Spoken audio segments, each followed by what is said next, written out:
ഇന്നത്തെ ട്രേഡിംഗ് സെഷനിൽ gap up ഓപ്പണിംഗിൻ്റെ സൂചനകളാണ് ഗിഫ്റ്റ് നിഫ്റ്റി നൽകുന്നത്. ഗിഫ്റ്റ് നിഫ്റ്റി 0.36% ഉയർന്ന് 23,857 ട്രേഡ് ചെയ്യുന്നു. കഴിഞ്ഞ ദിവസവും ഇന്ത്യൻ മാർക്കറ്റ് പോസിറ്റീവ് ക്ലോസിംഗ് നൽകി. സെൻസെക്സ് 1.81 നിഫ്റ്റി 1.6% ഉയർന്നാണ് ക്ലോസിംഗ് നൽകിയത്. ബാങ്ക് നിഫ്റ്റിയും പോസിറ്റീവ് ക്ലോസിംഗ് നൽകി. ഇന്നത്തെ ട്രേഡിംഗ് സെഷനിൽ പ്രധാനമായും കഴിഞ്ഞ ദിവസം മാർക്കറ്റ് അവറിന് ശേഷം ക്വാർട്ടർലി റിസൾട്ട് പുറത്തുവിട്ട സ്റ്റോക്കുകളെയാണ് ഫോക്കസ് ചെയ്യേണ്ടത്. അങ്ങനെ നമുക്ക് ഫോക്കസ് ചെയ്യാവുന്ന ഒരു സ്റ്റോക്കാണ് ടാറ്റ പവർ. ടാറ്റ പവറിൻ്റെ നെറ്റ് പ്രോഫിറ്റ് ഇയർ ഓൺ ഇയറിൽ 10.3% വർദ്ധിച്ച് 1076 കോടിയിൽ നിന്നും 1187 കോടിയിലേക്കെത്തി. കമ്പനിയുടെ റവന്യൂ 5% വർദ്ധിച്ച് 15,391 കോടിയിലേക്കെത്തി. അതേസമയം അനലിസ്റ്റുകൾ 17,254 കോടി രൂപയുടെ റവന്യൂ ആണ് കമ്പനിയിൽ നിന്നും പ്രതീക്ഷിച്ചത്. കമ്പനിയുടെ എബിറ്റ 39% ഇയർ ഓൺ ഇയറിൽ വർദ്ധിച്ച് 3,352 കോടിയിലേക്കെത്തി. എബിറ്റ മാർജിൻ 500 ബേസിസ് പോയിന്റ് ഉയർന്ന് 21.8% എത്തുകയും ചെയ്തു. ബിർള കോർപ്പറേഷൻ്റെ ക്വാർട്ടർലി റിസൾട്ടിൽ കമ്പനിയുടെ നെറ്റ് പ്രോഫിറ്റ് 72% ഇയർ ഓൺ ഇയറിൽ ഇടിഞ്ഞ് 109 കോടിയിൽ നിന്ന് 31 കോടിയിലേക്കെത്തി. റവന്യൂ ഫ്രം ഓപ്പറേഷൻ 2.4% ഇടിഞ്ഞ് 2,272 കോടിയിലേക്കെത്തി. എബിറ്റ 34% ഇടിഞ്ഞ് 263 കോടിയിലേക്കെത്തി. ടൈറ്റാൻ്റെ ക്വാർട്ടർലി റിസൾട്ടിൽ ടൈറ്റാൻ്റെ നെറ്റ് പ്രോഫിറ്റ് 5% ഇടിഞ്ഞ് 990 കോടിയിൽ നിന്നും 1,040 കോടിയിൽ നിന്നും 990 കോടിയിലേക്കെത്തി.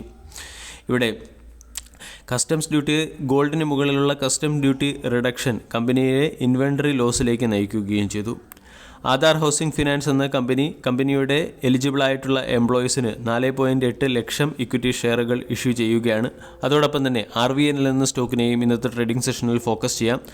ഈസ്റ്റ് കോസ്റ്റ് റെയിൽവേയിൽ നിന്നും RVNLന് കോരാപ്പൂട്ട് സിംഗപ്പൂർ റോഡ് ഡബിളിംഗ് പ്രോജക്റ്റ് ലഭിച്ചിട്ടുണ്ട്. ഇതിൽ 27 മേജർ ബ്രിഡ്ജുകളുടെ കൺസ്ട്രക്ഷനും 5 ഓവർ ബ്രിഡ്ജുകളുടെ കൺസ്ട്രക്ഷനും ഉൾപ്പെടുന്നു. ഇതിൻ്റെ പശ്ചാത്തലത്തിൽ RVNL എന്ന സ്റ്റോക്കിനെയും ഇന്ന് ഫോക്കസ് ചെയ്യാം. ടോറൻറ്റ് പവറിൻ്റെ ക്വാർട്ടർലി റിസൾട്ടിൽ കമ്പനിയുടെ നെറ്റ് പ്രോഫിറ്റ് 30% വർദ്ധിച്ച് 374 കോടിയിൽ നിന്നും 489 കോടിയിലേക്കെത്തി. കമ്പനിയുടെ റവന്യൂ 2.1% വർദ്ധിച്ച് 6,499 കോടിയിലേക്കെത്തി. എബിറ്റ 6.5% വർദ്ധിച്ച് 1,111 കോടിയായി രേഖപ്പെടുത്തി. മറ്റൊരു സ്റ്റോക്ക് ആൽക്കം ലബോറട്ടറീസ് ആണ്. Alkem laboratories hyper pigmentation serum മാർക്കറ്റിൽ ലോഞ്ച് ചെയ്തിട്ടുണ്ട്. അതുകൊണ്ട് ആൽക്കം ലബോറട്ടറീസ് എന്ന സ്റ്റോക്കിനെ ഫോക്കസ് ചെയ്യാം. വേൾപൂൾ എന്ന കമ്പനിയുടെ ക്വാർട്ടർലി റിസൾട്ടിൽ കമ്പനിയുടെ നെറ്റ് പ്രോഫിറ്റ് ഇയർ ഓൺ ഇയറിൽ 57% വർദ്ധിച്ച് 44 കോടിയും റവന്യൂ 11% വർദ്ധിച്ച് 1,705 കോടിയുമായി രേഖപ്പെടുത്തി.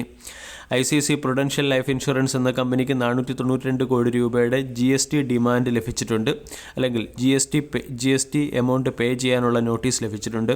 അതിൻ്റെ പശ്ചാത്തലത്തിൽ ICICI പ്രുഡൻഷ്യൽ ലൈഫ് ഇൻഷുറൻസ് എന്ന സ്റ്റോക്കിനെ ഫോക്കസ് ചെയ്യാം.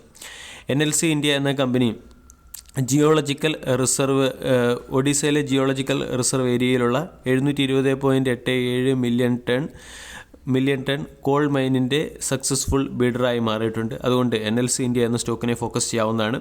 Ujjivan small finance bank universal banking ലൈസൻസിന് വേണ്ടി RBIയിൽ അപ്ലൈ ചെയ്തു. അതുകൊണ്ട് ഉജ്ജീവൻ സ്മാൾ ഫിനാൻസ് ബാങ്ക് എന്ന സ്റ്റോക്കിനെയും ഫോക്കസ് ചെയ്യാം. ഇൻ്റലിജൻ്റ് കൺവേർഷൻ ഏജൻസുമായി ബന്ധപ്പെട്ട ഒരു പുതിയ പേറ്റൻറ്റ് കൂടി അഫിൾ ഇന്ത്യ എന്ന കമ്പനി ഫയൽ ചെയ്തു. അഫിൾ ഇന്ത്യ എന്ന സ്റ്റോക്കിനെ ഫോക്കസ് ചെയ്യാവുന്നതാണ്. ഇന്ന് ഡിവിഡൻഡ് ഡേറ്റ് വരുന്ന സ്റ്റോക്കുകളിൽ corporate action point of view momentum വരാൻ സാധ്യതയുണ്ട്. Castrol India, Coromandel international, GTV engineering, Indian metals and ferro, doctor Lalpath lab, Manba finance, Shree cement, SMC global securities, Sona BLW, precision forging തുടങ്ങിയ കമ്പനികളുടെ ഡിവിഡൻഡ് ഡേറ്റ് ആണ് ഇന്ന് വരുന്നത്. വീഡിയോ എല്ലാവർക്കും ഇഷ്ടമായി എന്ന് വിശ്വസിക്കുന്നു. Thank you.